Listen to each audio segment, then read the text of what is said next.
And we are live. All right, welcome everybody to a special Momentum Builder Next Gen Leadership Edition. I am your host, Jimmy Ryan, and today we are going to be interviewing Don and Gino. We are joined by Sasha Stair. I don't want to call you a co-host because it's not really co.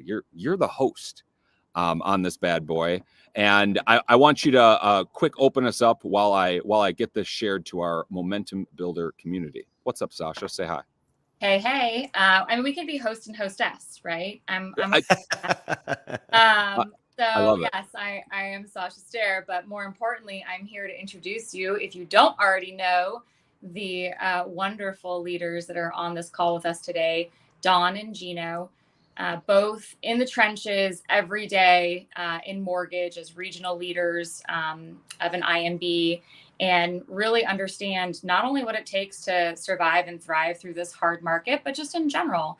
And I think right now, more than ever, we want to hear from leaders that are having to face what it means to not only produce, but to manage teams that have to produce, to have to work with corporate, and really up, down, all angles, all around, to navigate through the challenges of leadership and what we're calling the next generation, or this new era, new wave of leaders. And we couldn't think of two better examples.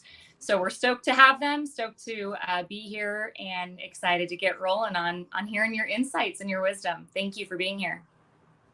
So what's up, Don and Gino? Say hi. Hey, what's happening, guys? Be here. This is cool right, being on this side. I know, my brother. So what we're going to do is we're going to try to keep these as brief as possible. 20 minutes is our target. And this is focused towards sales managers, leaders, and people that aspire to be a leader.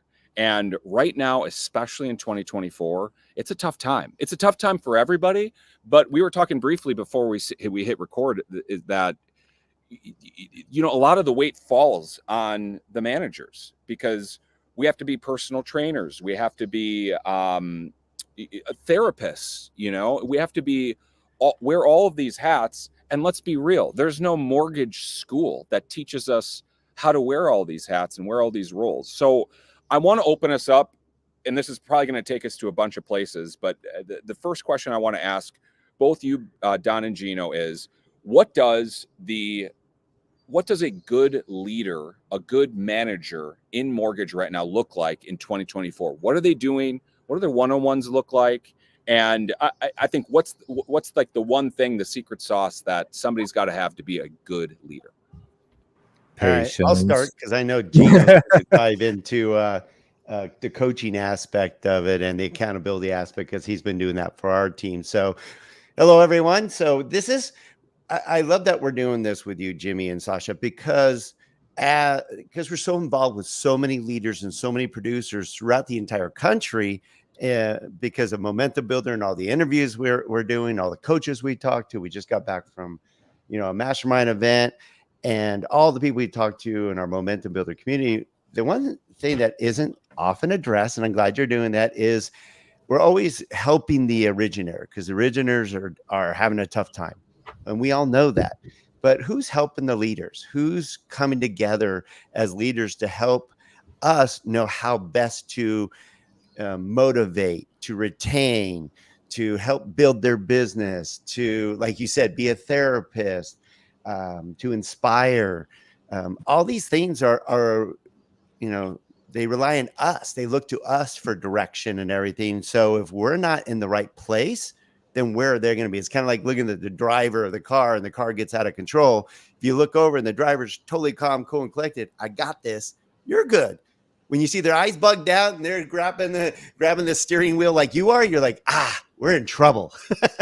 So we work really hard together, and fortunately there's two of us, which helps a lot because we each have our strengths and we stay in our lanes pretty well, but can do anything to help each other. Is we're making sure that we rely on our experience. I've been through, I won't date myself, but I've been through a few of these ups and downs. And because of that, we're going to share our experience and our faith that we're going to get to the other side of this. And I've even talked to Gino about this when Gino's like, are we going through this again? You know, because we built up a $1.5 billion region. So we're in the trenches, just like all of you, with 160 employees doing over 300 loans a month. 2, the slowdown. And I told Gino, I'm like, absolutely. And he's like, why? I'm like, because the benefit is we get stronger, smarter, and better through each of these cycles because we learn from the last one. And there's no way we're not going to do it better the next time. So we let our team know that we're going to use this as an opportunity to grow market share and help them build their business. So when we get to the other side of this, half our competition's gone and they're going to crush it better than ever. So we lead by example and faith. Let's go a little bit deeper. So loan officer comes up to you and said, hey man, I'm really struggling. My numbers aren't there. And I think I'm doing everything I can. What does that talk look like for you, Don? Well, McDonald's is paying $20 an hour right now. So if you can't exceed that, then you should probably take it. Yeah. Go ahead, well, right. So, I mean, this is not an untrue conversation, right? It was kind of said as a joke, but that's the reality is, and I'll take it for a second, Don. Is Thank you. We right now need to identify who's willing to do what it takes. That's the market we're in.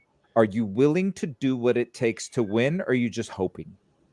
And so there's not a lot of room for people that hope is a strategy right now. And waiting for rates to come down is asinine. It is the worst possible thing you can do to your brain. You are setting yourself up for letdowns every single day. And Jimmy, and you guys have seen, like, over the last 2 years, I've been on this journey of quote unquote weight loss. And I'm like, that's not what it's about. Yes, weight loss is a side effect of it, but the quest was for peak performance. Right. And so if the quest is for peak performance, because I can't lead a team of other people that I want to be at peak performance if I'm not at peak performance myself. So number one is lead by example and make sure that you are doing everything possible and that they see you engaged and positive and doing everything possible to help them. And then identify who the players are that are willing to do the work, and be honest with them, Jimmy. Somebody could come up to me in a one-on-one and say, I'm doing everything I can. I'll be like, how many open houses did you go to this weekend? None. Right. Okay. 4. You need 4 open houses per weekend minimum to say you're doing something. There's stuff they used to do when they were building their business. Now they're too good to do. BS. Well, I think people do get in that mindset. And look, it's tough to come down from the throne, and like, especially when it comes to money, because like you could be making several $100,000 a year and now you're not even cracking 100. And it's kind of like, well, did I make it, or what was it just luck? Was I really that good? And am I willing to do what it takes? What does that look like? So you said 4 open houses a week. When someone comes up to you and they say, I'm doing everything I can. First off, that's probably not true, just in a general sense, generally speaking. What is willing to do what it takes look like when it comes to action? And how are you telling them? Like, are you just flat out asking, hey, are you willing to do what it takes? Or how are you being, I guess, nice and respectful, but also motivating and encouraging? All right, let me start with this, Gino, before you jump in. Just because I have a great reference point, because all of us think we're doing what we can, and we think those that are killing it have some magic bullet. But the benefit is I've gotten to know Shant Banosian. Know that guy? Number one loan officer in the nation. He's looking at doing $1 billion himself, not a company, himself. And his key is exactly what Gino said, is what's your secret? And it was really refreshing. There was no secret. He's like, I grind more than I ever have right now, because a lot of people, like Gino said, have their head stuck in the sand, hoping for the market to get better. He's like, this is my biggest opportunity to grow my market share and grow my business. So I'm at peak performance. He goes, I consider myself an athlete, and mortgage is my sport. And he's all over. And I love that analogy because he's no different than you and I. And that was apparent. He goes, I just have my non-negotiables every single day of what I do. And, So and you teed that everybody up needs that. perfectly for me, Don, because the problem is two things. One is lack of skill, which we've identified in some players, and the other one is lack of disciplines. Because we were able to, through 2020 and 2021, wing it and win. You cannot wing it and win right now. You have to have discipline, systems, and processes so that your service levels can be predictable, right? Predictability and setting expectations is probably the most important thing that you do with your business partners. So you must be reliable. So Brett Figueroa taught me this in 2008 when I was having a hard time. He came into Don's office. Don was the branch manager at the time. I was the loan officer. And Brett's kind of, he's kind of an energetic Tony Robbins type. And he comes He's out in there, says, to say the least. And he would admit that. Yeah. And he says, the problem with you is you don't have any integrity. And everybody's like, what? They get really like, everybody woke up and they're like offended, right? And he's like, well, what do you think integrity is? Like being honest, or, people immediately get offended, but it's like, no, it means doing what you say you're going to do. And in this industry, the truth of the matter is a lot of times we say, I'll call you tomorrow, and I don't. And you think it's harmless, but it's not. It erodes trust. And so this is, I'll let you guys talk after this, but this is the most important thing I learned at High Trust Sales Academy with Todd Duncan in November. Yes, we still go to training, by the way. 37 years in the business, and I'm still training up. Students of the business. But he said, your conversion rate is your trust rate. If you don't convert, it's because people don't trust you. And I think that is the same for leaders. It's the same for loan officers. It's the same for everybody. You have to be authentic, and you have to have conviction about what you're trying to achieve. And you have to figure out who's coming with me and who needs to stay behind, because we're going into a battlefield. I only need the people that are willing to do what it takes to protect our lives. I mean, it's the Navy SEALs analogy. It really is. Yeah, we call our team the Navy SEAls. And you operate that way. And you Damn talk a straight. lot about the discipline, the process, the structure that's needed to do that. What are your thoughts on outside of that? Are there things where you're getting more curious, leaning in, being creative, thinking outside of the box, reinventing? So it's not just the, hey, tried and true, show up, do the work, grind it out every day. But are there new, different ways of doing things that we've got to think about, given that this is a market we've never seen before? This is how far we're going. I'm a book snob. I'd probably read, I don't know, what do you think, Gino? 30 books a year or whatever during my workouts. I live Audible. And this is how far we're going. This is Fans First by Jesse Cole, who runs the Savannah Bananas. He turned something that was nothing, like a nothing team, to the most popular sporting team in the nation by doing things different. And that's how far we're going, is how do we do things different? And how do we do things that are fun? Because God knows our industry isn't always fun right now, where everybody's losing battles. It is, you just get pummeled every single day, and then you got to get up again, and then you get pummeled. So how do you do it? So we're doing our best to still try to make it fun and lead. The one thing we try to do for our team is lead, help give them at bats. That's the only thing Gino and I can do, is provide at bats. So instead of waiting for the market to come to us, we're going to it, and we're doing lunch and learns, first time home buyers, events, parties, whatever it takes. We're bringing in huge speakers. We have Mike Ferry coming in next in 2 weeks, basically. Before that, we had the #1 Remax, real estate agent, giving his State of the Union, what's happening. And we're doing anything we possibly can, but we just, and we're working 14, 16 hours. When one of our employees was like, our loan officer, he's like, I'm just getting burnt out. You guys got to help me, because I'm working like 14 hours a day. And we're like, so we're happy if we can work a half day. That means 12 hours. And you got to do what you got to do, because the other side of this is great. We're really close to having that boulder pushed over the hill. It's been almost 2 years. The other side, that stone, as you always hear me say, will roll over our competition, because they're not ready. They're sitting there waiting for the market to get better, and we're freaking leaning in, and we're going to take your clients from you as you wait. Go ahead, Gino, and then I want to go a little bit deeper. Yeah, I just think that you have to be aggressive if you want to stand a chance in this market.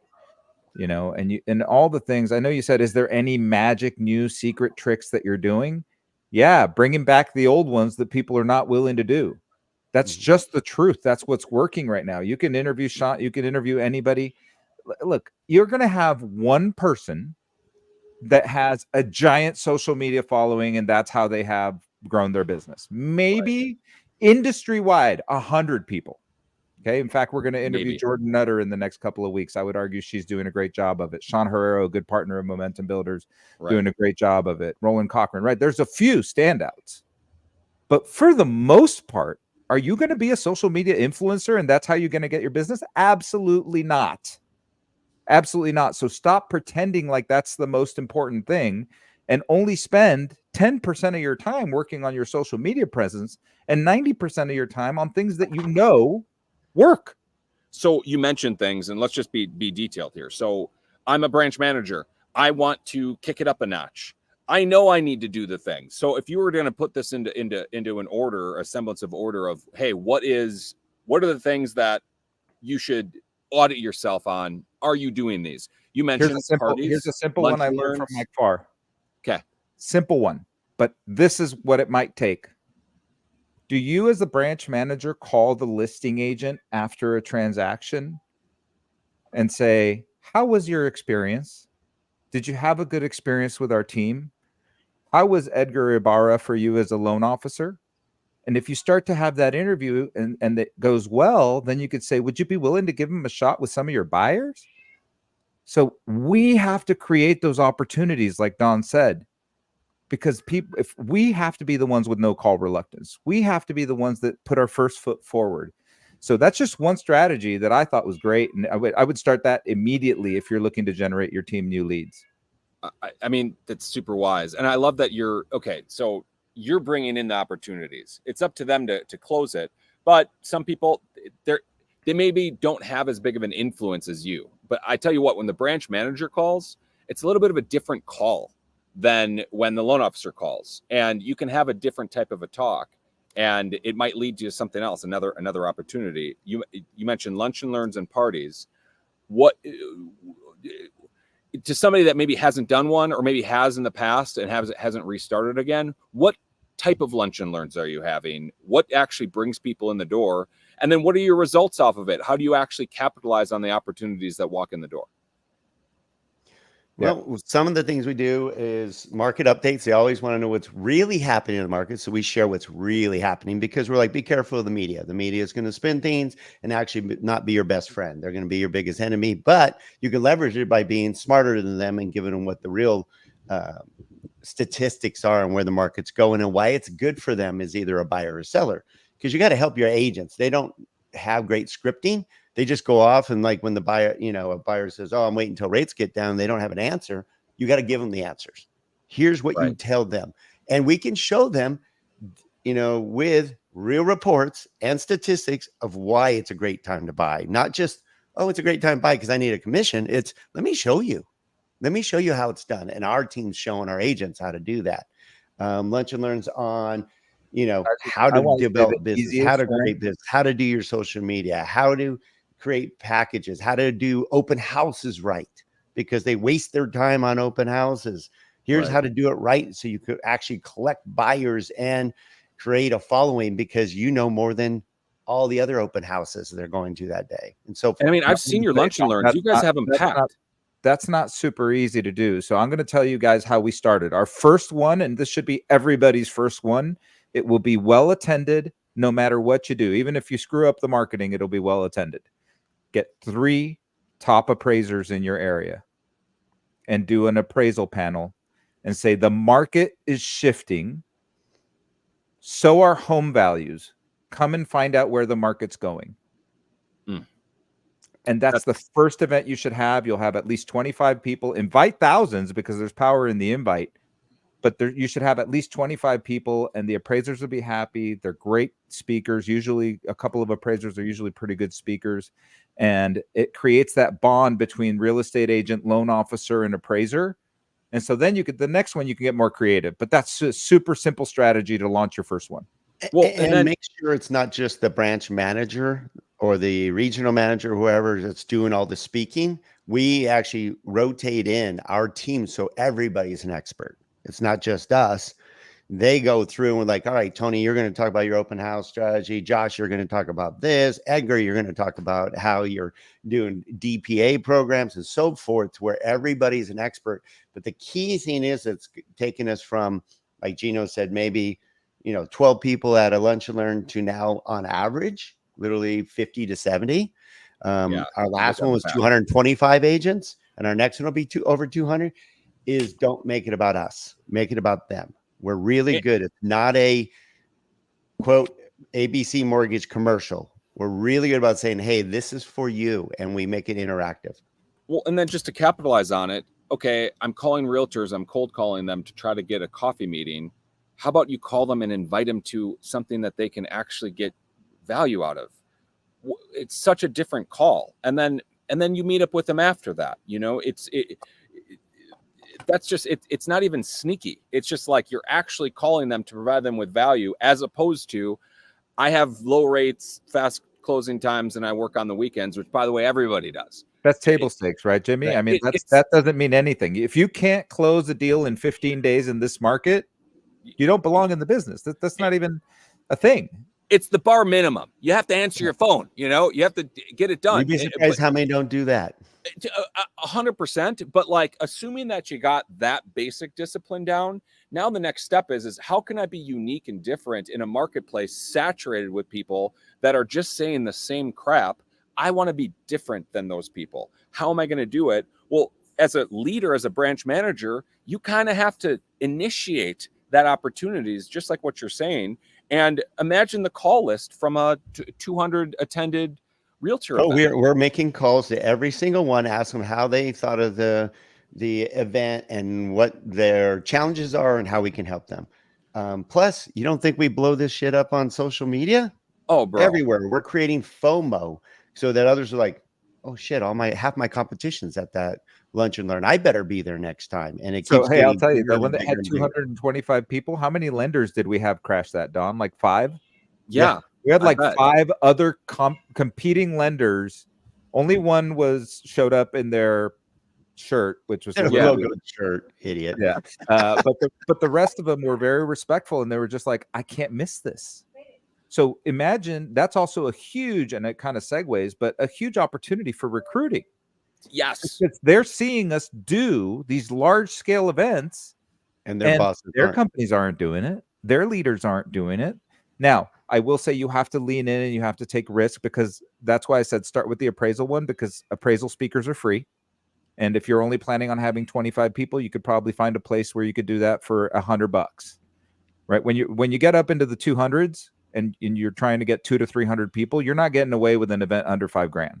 Right. So, yeah. It's a little bit different approach. However, you can start small. You can rent a room for very inexpensive. So like, I'm just looking at this. We're coming up on time. I really want to keep these quick. Real quick, think that just so people are going, I don't have $5,000 to put on an event or $4,000 to put on an event. When you're the one who's putting butts in seats and getting 200 plus real estate agents, guess what? The affiliates around you can't do that. They don't know how to do it. So they'll sponsor. So now they're like, hey, you bring the bodies, we'll bring the money. We'll bring the support. We'll bring the food. We'll chip in, because we don't know how to get 225 agents in front of us. So you can have them help you pay for it, by the way. Yeah. So our net cost on something like that will be like $1,500. Yeah. That's great info. Who's willing to do what it takes? Have the tough conversation. What's your skill? What's your discipline?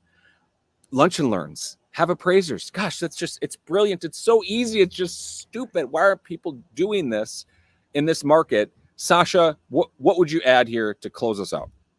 Yeah, I mean, I love the idea of being transparent, leading by example, the going the extra mile, not just the lunch and learns, but like your phone battery should basically be dead nonstop every day, right? You should be making those phone calls regardless of who they are. Especially, I love that branch manager as a follow-up phone call. The cross-pollination, making it about them and really adding value, I think is huge. Don't live and die by rates. And I love that your conversion rate is your trust rate. and create FOMO, right? I think all of those, I mean, I like killed it in 20 minutes. I don't know how we came up with that pearls of wisdom, but that's what I took away from it, in addition to what you said, Jimmy. It's a great. Can I ask you both a favor? Can you guys summarize that in a one sheet, and then we can offer to Sasha give that does away? that. I got it. We can She's offer to give that awesome. away to everybody that's watching this and maybe didn't have a chance to watch the whole thing, and just like, look, here's 15 things you can do next week. Sasha's the best at that. She does a great job. Jimmy does a great job of interviewing, pulling it out, and then Sasha breaks it down. I've seen her do that with a lot of our calls. It's pretty cool. I think that's brilliant. And then just for our audience, we're going to be doing this weekly, and it is geared towards leaders, branch managers, and people that aspire to be those things. And if you have a question that you would want Don and Gino to answer, and maybe it's really tough, maybe it's really detailed, maybe it's just, or a guest you want to hear from, or guests you want to hear from, please comment, reach out. We'd love to hear from you. And we want to keep these quick. We're at 25 minutes, so we're gonna wrap it up. Say goodbye, everybody. We appreciate everybody joining. Yeah. Bye. See you guys.